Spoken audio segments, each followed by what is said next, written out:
এ কান্না না কোনো বেদনার না দুঃখের। দীর্ঘ সময় পর পরিবার পরিজনকে দেখতে পাওয়া ও তাদের সান্নিধ্য পাওয়ার পর এ কান্না সুখের, আবেগের। এ কান্না প্রিয়জনদের জড়িয়ে ধরতে পারার। বিডিআর বিদ্রোহের বিস্ফোরক মামলার আসামিরা দীর্ঘ ১৬ বছর কারাভোগের পর জামিনে মুক্তির সময় স্বজনদের জড়িয়ে এভাবেই আবেগে ভাসেন। জামিনে মুক্তি পেয়েছেন মামুন নামের এক কয়েদি। চাকরি করতেন বিডিআরে। মাত্র ৩ বছর চাকরি জীবন শেষে তার জীবনে নেমে আসে অন্ধকার। বিডিআর বিদ্রোহ মামলায় ২০০৯ সালে গ্রেপ্তার হন তিনি। এরপর দীর্ঘ ১৬ বছর কেটেছে অন্ধকার প্রকোষ্ঠে। স্যান্ডেলিনা সো, রূপচর্চায় আভিজাত্য। জেল জীবনের শুরুতে তার স্ত্রী ছিলেন অন্তঃসত্ত্বা। পরে তার এক কন্যা সন্তান হয়।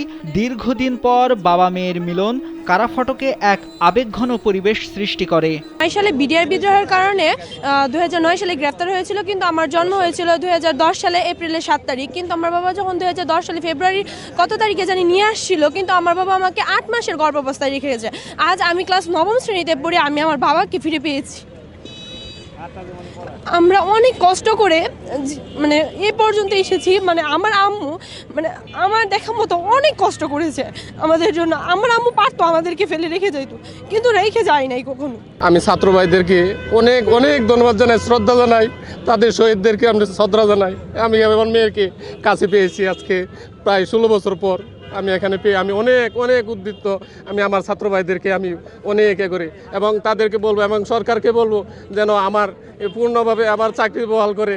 সেটা আমি কি করে খাবো এখন? আমার বয়স, আমি যখন অল্প বয়সে ৩ বছর চাকরি, তখনই আমার এই অবস্থা হয়। আমি জানিও না কোনো কিছু। আমাকে এমনি বলে যে অনেক কিছু করার পরে আমি ১৪ মাস পরে গ্রেপ্তারের পরে আমাকে এখানে আনছে। আমাকে বলছিল সাক্ষী হওয়ার জন্য, বলছিল আমাকে সাদা কাগজে সই দিতে।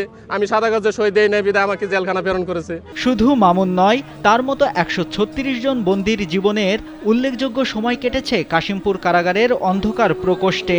সকাল থেকে একে একে কারাগার থেকে জামিনে বের হয়েছেন সবাই। নিজেদের হারানো চাকরি ফিরে পাওয়া ও পুনর্বাসনে সরকারি সহযোগিতা কামনা করেন তারা। ২০১৩ সালে আমার হত্যা মামলা রায় হয়েছে, আমি ওখানে খালাস গিয়েছিলাম।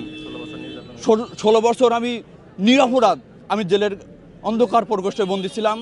আমার বয়স সে সময় ২১-২২ বছর ছিল। আমি এখন এই অবস্থায় আসছি। আমার বৃদ্ধ বাবা আমার বাড়িতে তারা কেউ আসতে পারে নাই। আমার ছোটো ভাই আছে, অন্ধবইতে আছে, উনি এখন গাড়িতে রানিংয়ে আছে, আসতেছে। হয়তো ছোটো ভাইয়ের সাথে আমার সাক্ষাৎ হবে ইনশাআল্লাহ কিছুক্ষণ পরেই।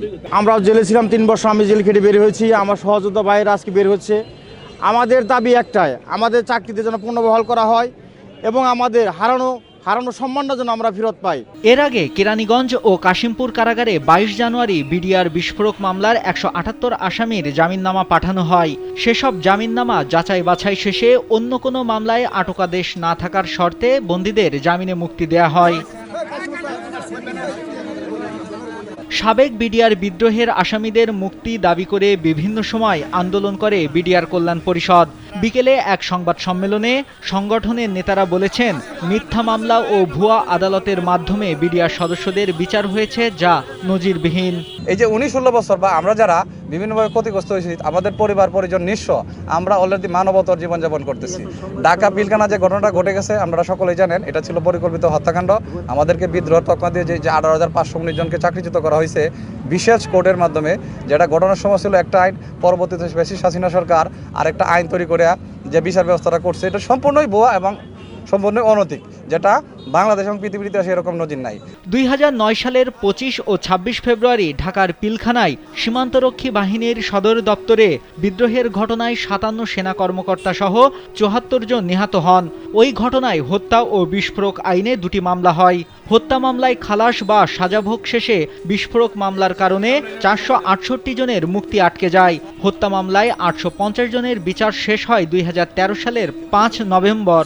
সেখানে ১৫২ জনের ফাঁসি ছাড়াও ১৬০ জনের যাবজ্জীবন ও ২৫৬ জনকে বিভিন্ন মেয়াদে কারাদণ্ড দেয়া হয়। এছাড়া খালাস পান ২৭৮ জন।